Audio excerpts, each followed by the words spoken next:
అత్తమ్మ టీవీలో ఈరోజు ఆలు పరోటా ఎలా తయారు చేయాలో నేర్చుకుందాం.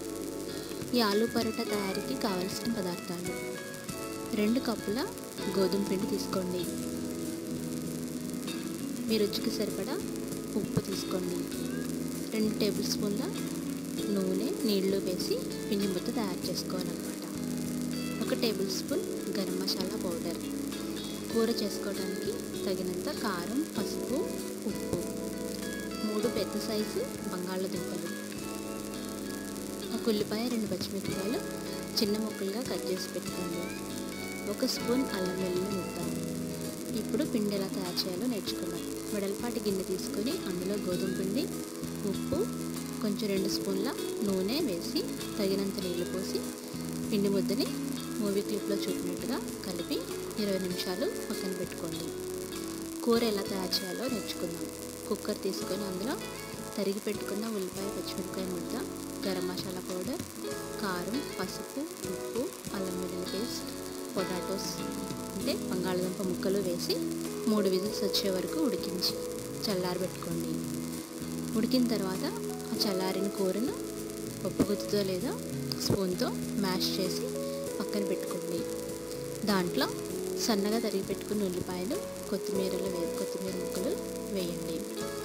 ఈలోపు ఐరన్ తవాని స్టవ్ మీద పెట్టి బాగా వేడి చేసుకోండి. పిండి ముద్దను పెద్ద నిమ్మకాయ సైజ్ అంత బౌల్స్ తీసుకొని చపాతీలాగా రోల్ చేయండి. మందంగా చేసుకోవాలన్నమాట. మరి పల్చగా చేయకుండా మందమైన చపాతీని చేసుకోవాలి. పిండి ముద్ద తీసుకున్నప్పుడే కొంచెం పెద్దది తీసుకోవాలి. చూసారు కదా మూవీ క్లిప్లో.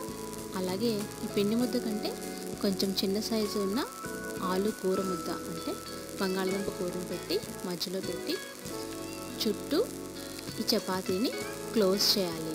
చూసారు కదా, ఆ విధంగా క్లోజ్ చేస్తే చక్కగా కూర లోపల ఉంటుందన్నమాట, బయటకు రాకుండా ఉంటుంది. తర్వాత దాన్ని మెల్లగా చేత్తో నొక్కండి.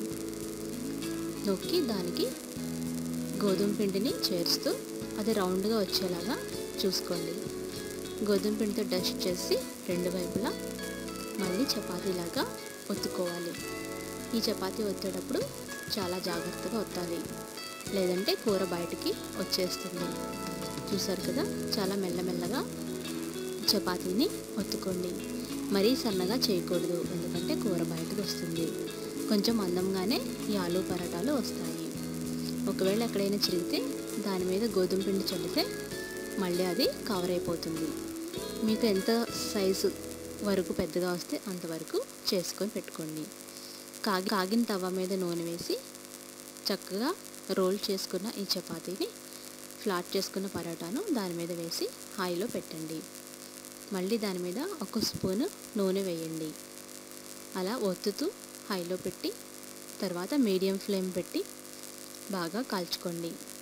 ఒకవైపు బ్రౌన్ స్పాట్స్ వచ్చిన తర్వాత రెండో వైపు కూడా తిప్పి ఒత్తుతూ అవసరమైతే పైన 1 స్పూన్ నూనె స్మియర్ చేస్తూ అంటే రాస్తూ చపాతీని కాల్చుకోండి. చూసారు కదా ఎలా ఉడుకుతుందో చపాతీ. ఇలా ఉడికినప్పుడు దాన్ని పరోటాలు అంటారనమాట.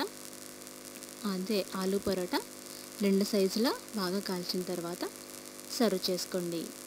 ఆ గ్రేవీతో కానీ టమాటా సాస్తో కానీ సర్వ్ చేసుకుంటే రుచికరమైన ఆలు పరోటా రెడీ అవుతుంది.